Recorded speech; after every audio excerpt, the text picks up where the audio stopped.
The structure of governance. How systems stay governable under pressure. What makes a system governable? Not merely its laws, not merely its leaders, not merely its policies, budgets, agencies, or data.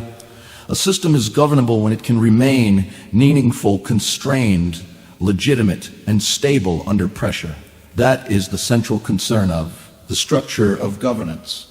Modern institutions operate under constant pressure. Media accelerates signals, markets convert uncertainty into volatility, technology increases speed and complexity, public trust becomes fragile, institutions become overloaded.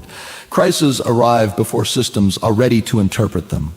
In such conditions, many organizations respond by acting faster, but speed is not governance. A fast reaction can still be misclassified, unconstrained, illegitimate, or unstable. The deeper question is not, can the system act? The deeper question is, can the system still govern? Reaction begins with pressure, governance begins with architecture. A reaction answers the immediate stimulus, governance acts whether the system still understands what is happening. A reaction may satisfy urgency, governance must preserve justification. A reaction may produce movement, governance must produce admissible action. This is why the structure of governance does not treat governance as simple decision-making. It treats governance as the architecture that keeps interpretation, constraint, legitimacy, doctrine, transformation, and stability connected. At the center of the model is the sequenced governance core. This core receives pressure from the world, but it does not simply convert pressure into action. It holds the system long enough for meaning, constraint, classification, and justification to become possible. The familiar governance sequence remains present: signal, stabilization, constraint, classification, and admissible action. But this is not only about the sequence, it is about what surrounds the sequence. Because the sequence cannot function alone. It requires interpretive frameworks. It requires stability models. It requires doctrine. It requires pathways for transformation. And it requires awareness of breakdown. The first supporting dimension is interpretation. Before a system can govern, it must understand what kind of reality it is facing.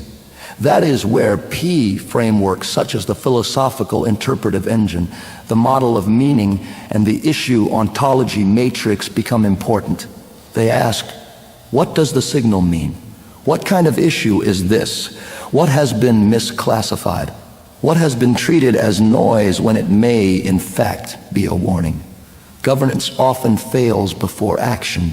It fails when a legitimacy crisis is treated as a communication problem, when a structural failure is treated as a temporary disturbance, when institutional strain is treated as poor messaging, when a public value problem is reduced to cost. Therefore, begins with a simple insight.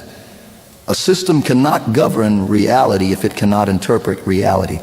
The second supporting dimension is stability. A system may still appear functional while its legitimacy is weakening.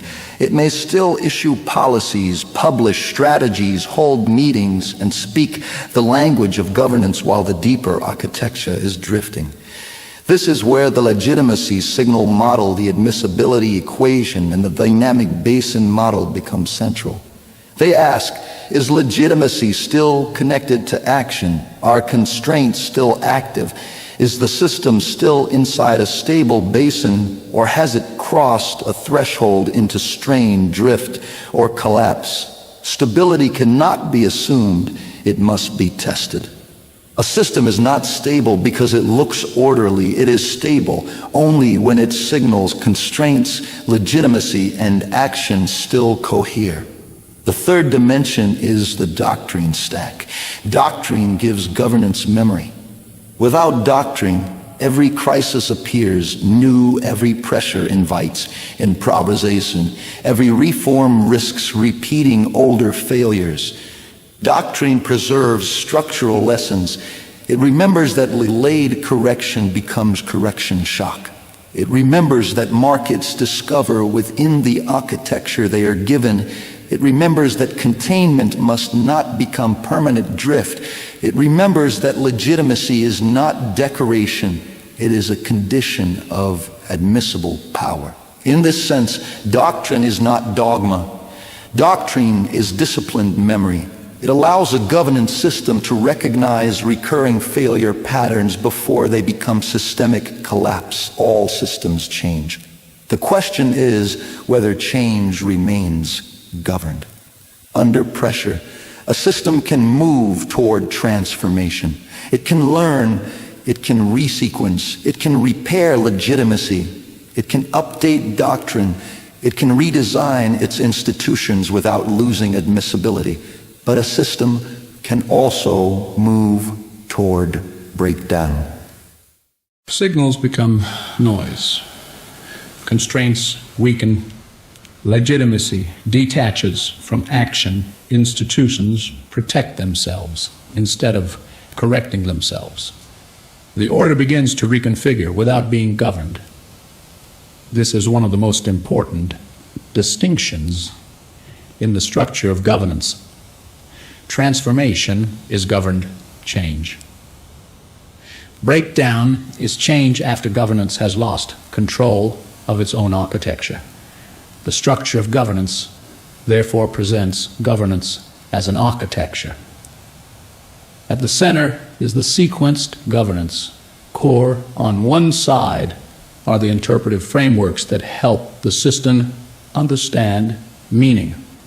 On the other side are the stability frameworks that test whether legitimacy, constraint, and coherence still hold.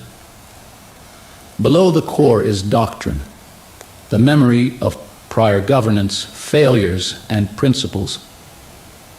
And beneath the whole structure is the choice every system eventually faces: transformation or breakdown. This is why governance cannot be reduced to action. Action is only the visible output. The deeper question is whether action emerged from a structure that could still interpret, constrain, justify, stabilize, and correct itself. The structure of governance shows that governance is not merely the ability to act. It is the ability to keep action meaningful, to keep power constrained, to keep interpretation connected to reality, to keep legitimacy connected to decision, to keep transformation from becoming breakdown. Because when systems come under pressure, the decisive question is not whether they can move quickly. The decisive question is whether they can still remain governable. PR, Philosophical Intelligence Institute. Frameworks turn complexity into admissible decisions.